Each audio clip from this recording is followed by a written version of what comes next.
So Beyonce's in the news. She drops her 7th album called Renaissance. Renaissance, the 2nd song on it, calls her a god. She's a god, she's a hero. Well, maybe that's herself calling her a god. I don't really know. Now, we haven't done a lot on music, but it's obvious here that something weird's going on. Because if you remember back in her Destiny Child days, she was a very religious woman claiming that God was the higher power. But now I guess things are different. Why did God give me this life? Sometimes it's overwhelming. Why did God give me my talent, my gift, my family? So I'm grateful for the life He's given me. I'm so grateful. Remember, this is the same Beyonce that also has spirits coming into her. She calls it Sasha Fierce. Sasha Fierce is her alter ego that takes over in the performances. I guess I wouldn't be very entertaining on the stage, so Sasha comes out. Sasha is my alter ego, and she's fearless. You know, she can do things that I cannot do when I'm in rehearsal. I mean, I can try, but then it just doesn't happen. I can sing notes and sing strong and do all these things that when I'm just by myself, I can't do. She's able to do things that she normally wouldn't be able to do because she says she is a reserved personality.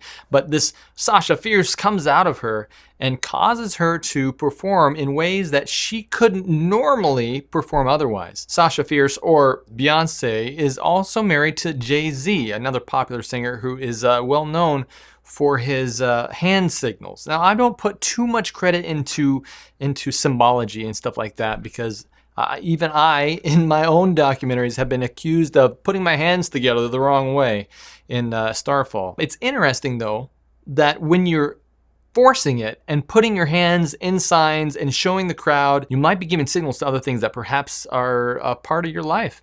But what's interesting is they both start doing this strange hand signal every single time they are on stage.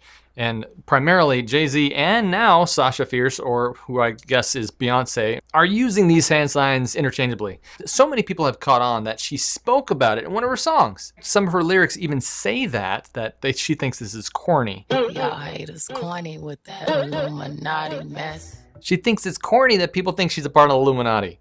Well, here's a thought. Stop dropping anti-Christian symbology at your concerts.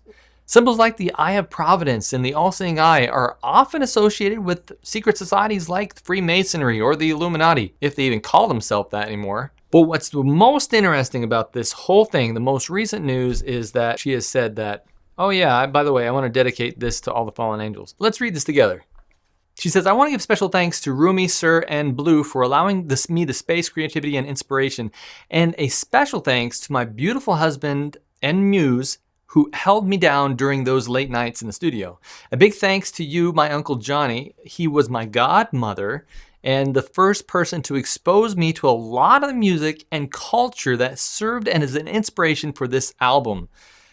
So her gay uncle inspired her to write this album. The same one that says that she's a god?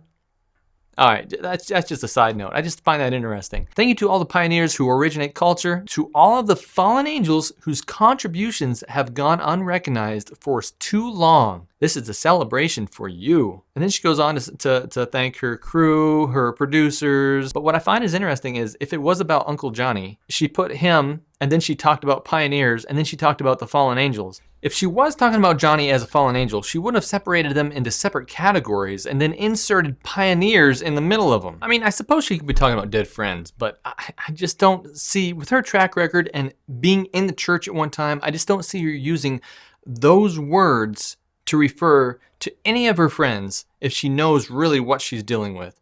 Fallen angels are not something you call your dead friends or dead people that have been friends with you that you know. So there's something strange going on here. What do you think?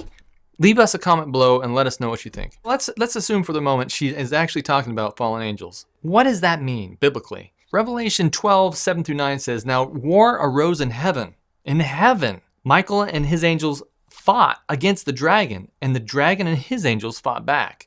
But he was defeated, and there was no longer any place for them in heaven. And the great dragon was thrown out, that ancient serpent who is called the devil and Satan, the deceiver of the whole world. He was thrown out to the earth, and his angels were thrown down with him. So the devil has angels. These are fallen angels, fallen to earth. Satan was cast down as lightning, Jesus said in the Gospels.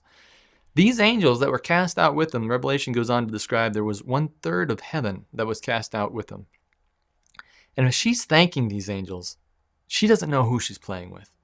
The fallen angels. Pray for this woman. It is often very, very lonely at the top, and it's hard to reach someone with such high power. But with her and Jay-Z at this top period, the only thing you can do is pray.